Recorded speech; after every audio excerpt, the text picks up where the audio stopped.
I'm working on a game called Salem, and Salem is an MMO set in a mutable world that players can change and affect, and it's called the crafting MMO. And the basic feature of the game is that the entire world that players play in and interact in is mutable and affectable by players, and that's the kind of basic premise of the game. That it's a multiplayer game with actual multiplayer aspects.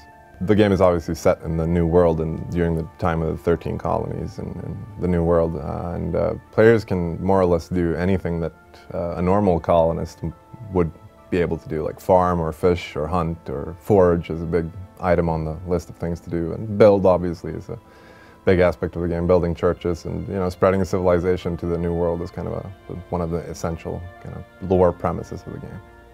In the first 2 weeks of Salem, players will have acquired a set of new skills. They will have kind of trekked out into the wilderness, away from the starting area that we call Boston, and they will have found themselves in the wilderness, kind of on the edge of the end of civilization, sort of, and they will have built up a little settlement, acquired some skills, leveled up their bodily humors or fluids a little bit, and have crafted some new stuff, like some new clothes, maybe some new weapons, some new tools. They'll have built some new things, like have a little cabin going, a little oven going, maybe a little kiln going. They'll have chopped down a couple of trees, probably made some sort of impact on the map, changed a couple of things like that, and also killed a couple of deers or whatever that they now have hanging to dry in the drying frame, ready to be made into sweet, wonderful leather, etc., etc., etc. They'll probably be fishing, maybe, I don't know.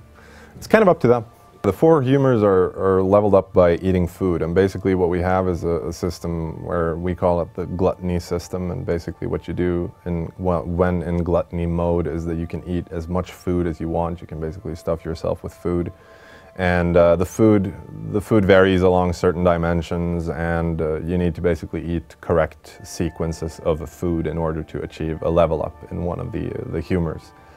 And obviously the more you are leveled up, the more problematic it gets, and the more advanced kinds of foodstuffs you will need. Like eventually you will need to compose little cheese plates and whatnot in order to have like meaningful food that you can actually use. Like the noob food won't be good for you anymore. The setting that we have chosen, like with colonial America, it's one that's never been explored before by an MMO. It's one that has barely been explored, especially like from our perspective, where we're doing kind of a fantastical H.P. Lovecraft, Alice in Wonderlandish kind of take on colonial America. I think that's given us, a great creative space to kind of be working in with lots of like, Sleepy Hollow-ish themes that we can kind of draw from, and themes from Gothic American tradition that we can use in like building and making our little game. So yes, it's definitely a very interesting creative space to be working. There's obviously the opportunity for players in this kind of mutable sandbox experience to actually hurt each other, and I think that's, I've said it before, that I think it's a necessary feature of an MMO like this, that there are opportunities to kind of resolve conflicts and to have conflicts and to resolve them with some finality in the sense that you can actually hurt other players really badly. And sure, there's a darkness to that, but I think darkness and light are contrasts, no? They kind of depend on each other. Permadeath means that when your character dies, you lose that character, and essentially, I mean, you have an inheritance system, so you will, like, your next character will start with, some amount of skills and some amount of, like, leveled up body humors or whatever.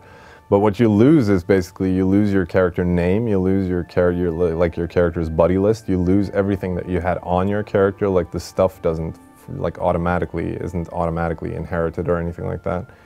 So basically it means that you have to create a new character. The players need to know that the world is, they can get hurt, and it kind of makes the experience more meaningful to them, I believe. That when you know that you have something to lose, you actually, it kind of starts to matter more. You don't know what you have until you lose it, and in a game where you can't lose anything, you'll never know what you have. Parts of it are very hard to balance, the actual siege mechanics, for example, can be almost hellish to balance, but at the same time, a lot of the core mechanics that we have in place, we have a scent and a tracking system, for example, and I think the fundamentals of many of those systems are very sound. I think Minecraft was a great example of a game that really let players just be creative. I mean, Minecraft lets players run completely wild with their creativity, and will put like some lore limits on their. I mean, our game is more like a role-playing game, whereas Minecraft is more like Lego. Just the other night, we implemented an awesome shovel that you can use to shovel dirt from one place to another, and I can also reveal that I spent the better part of like 2 past days just building a huge hill. And it's a big hill now, but I've worked a lot for it, so I consider it my hill. I'm very proud of it. I'm sure I do have some sort of latent desire to get back to nature. I think Robert Heinlein has an awesome quote where he said that an accomplished man should be able to write, and then there's a whole list of things that an accomplished man should be able to do, like, you know, write a symphony and, you know, change a diaper and repair a car and et cetera, et cetera. And the quote ends with the statement that specialization is for insects, and I kind of think that really says a lot.